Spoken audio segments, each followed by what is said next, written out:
Hello, très heureuse de vous retrouver aujourd'hui pour une nouvelle vidéo. Aujourd'hui, je vais vous parler d'un crime qui s'est passé aux États-Unis, exactement dans la ville de Villisca.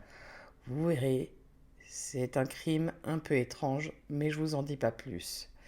Et toi, Paturbex, si tu écoutes cette vidéo, tu suis jusqu'à la fin, car il se peut que ça soit une de nos prochaines destinations et qu'on y aille voir cette maison. Alors, je vous dis, installez-vous bien et c'est parti.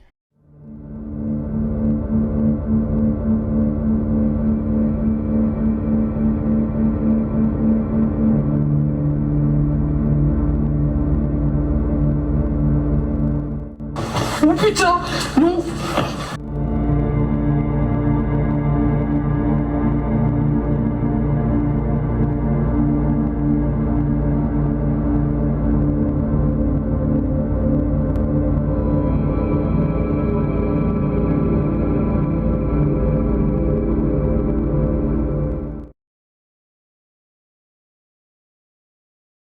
Villisca est une petite ville rurale située dans le sud-ouest de l'Iowa, au cœur des vastes plaines agricoles du Midwest américain, entourée de champs de maïs à perte de vue et des routes droites bordées de silos.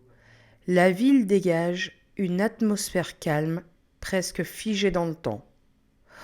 Au début des années 1900, Villisca comptait à peine plus d'un millier d'habitants, vivant principalement de l'agriculture et du commerce local. La maison Axmurder fut construite en 1868 sur le lot 310 pour un habitant local nommé George Loomis. Comme la plupart des habitations du quartier à l'époque, elle mesurait environ 600 pieds carrés et comprenait 2 chambres, un salon, une salle de couture au rez-de-chaussée, une cuisine et une dépendance extérieure.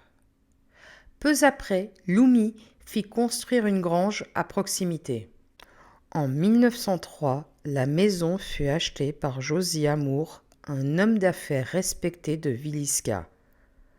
À 34 ans, Moore était l'un des entrepreneurs les plus influents de la ville, notamment grâce à l'obtention de la lucrative franchise John Deere. Avant cela, il avait travaillé pendant 9 ans pour Frank John, propriétaire d'un magasin de quincaillerie et politicien local. Après avoir quitté son emploi, Moore ouvrit son propre magasin juste en face de celui de son ancien patron. La famille Moore était profondément enracinée dans la communauté. Les parents de Josiah ainsi que 6 de ses 8 frères et sœurs vivaient également à Villisca. Josiah épousa Sarah le 6 décembre 1899. En 1912, le couple avait 4 enfants, Herman 11 ans, Catherine 10 ans, Arthur 7 ans et Paul 5 ans. Le dimanche 9 juin 1912, la famille Moore assista à un programme spécial pour enfants à la nouvelle église presbytérienne située à quelques minutes à pied de leur maison. 2 amis de Catherine, Ina May Stillinger, 8 ans, et sa sœur Lena, 12 ans, participaient également à l'événement. Ces 2 filles, issues d'une famille aisée, vivant à plusieurs kilomètres de la ville, furent invitées à passer la nuit chez les Moore. La famille rentra chez elle à peu près vers 21h30. Les 2 amis de Catherine dormirent dans la chambre au rez-de-chaussée et Catherine rejoint ses frères et sœurs à l'étage dans la chambre voisine de celle de ses parents.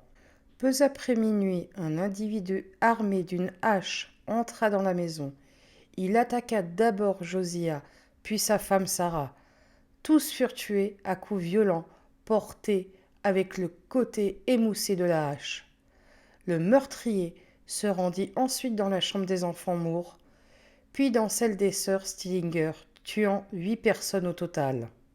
Dans un geste particulièrement macabre, l'assassin revient ensuite à l'étage, pour frapper à nouveau les corps, notamment celui de Josiah, qui reçut à peu près 30 coups, rendant le visage méconnaissable. La violence était telle que des marques furent laissées sur les murs et le plafond. Après les meurtres, le tueur parcourut la maison, recouvrant les miroirs et les corps avec des draps ou des vêtements, fermant les rideaux et bloquant la lumière.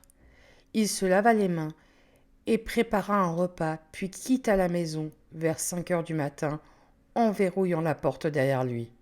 Le lendemain matin, la voisine Marie Peckham, intriguée par le silence inhabituel de la maison et les animaux non nourris, alerta la famille et les autorités. Vers 8h40, l'ensemble de la ville fut informé. Malheureusement, la scène de crime fut rapidement envahie par plus d'une centaine de curieux, détruisant de nombreuses preuves potentielles. Malgré l'enquête, aucun coupable ne fut jamais officiellement identifié. Plusieurs suspects émergèrent au fil des années. Frank Jones, le révérend George Kelly, William Blackie, Henry Lee Moore, ainsi que divers vagabonds et voyageurs. De nombreuses théories évoquent aujourd'hui l'œuvre possible d'un tueur en série itinérant, actif dans le Midwest à cette année-là, en raison de similitudes frappantes avec d'autres crimes à la hache. Après le drame, la maison resta invendue pendant des décennies. Et en 1942, le couple Ryder, aux moyens modestes et sans connaissance de l'histoire de la maison, l'acheta. Peu après leur installation, ils ressentirent de violents courants d'air glacial, malgré les fenêtres fermées. Une nuit, Bonnie Ryder, enceinte, affirma avoir vu un homme tenant une hache monter les escaliers vers elle. Terrifiée, elle hurla. Son mari monta en courant. Il ne trouva personne et pensa à des hallucinations liées à la grossesse. Un avis confirmé par les médecins. Pourtant, plus tard, le mari entendit lui aussi des bruits de pas inexpliqués. En découvrant finalement la vérité sur la maison en posant des questions, le couple décida de partir. En 1960, la famille Williamson, avec 2 jeunes filles, emménagea à son tour. Et dès la première nuit, les filles entendirent les pleurs d'un enfant et ressentirent un froid intense. Par peur, elles ne sont pas allées réveiller leurs parents. Et elles racontèrent ça le lendemain matin. Et les parents ont pensé à un cauchemar. Mais quelques mois plus tard, alors que les filles étaient avec leur père dans la cuisine, le père aiguisait des couteaux, et d'un coup, il retourna sa main et se poignarda. Il n'est pas mort sur le coup. Il a dit qu'il a ressenti une force étrangère guider sa main. Il succomba à ses blessures plus tard. Ces événements renforcèrent la croyance selon laquelle la maison serait hantée par l'esprit du tueur et ceux des victimes.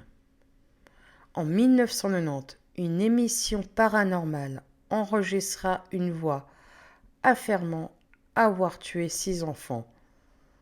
En 2014, 3 enquêteurs paranormaux furent témoins d'un événement dramatique.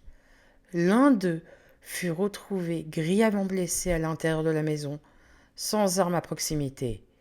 Les médecins confirmèrent une blessure causée par un objet contendant sans pouvoir identifier l'arme. L'homme survécut, mais sans aucun souvenir. Aujourd'hui, la maison de Villisca est devenue un lieu de location et d'enquête paranormale, attirant curieux et chercheurs du monde entier. Malgré le temps écoulé, elle demeure l'un des lieux les plus mystérieux et troublants de l'histoire américaine. Voilà, cette vidéo est finie, j'espère qu'elle vous a plu. Paturbeck, si tu as suivi, j'espère que ça t'intéresse et que tu es motivé d'y aller, mais je crois qu'il va falloir s'accrocher. Moi, je vous souhaite une bonne soirée et je vous souhaite un très très bon Noël pour ceux qui fêtent Noël. Et je vous dis à la prochaine pour un true crime, une disparition ou un urbex. Bye bye!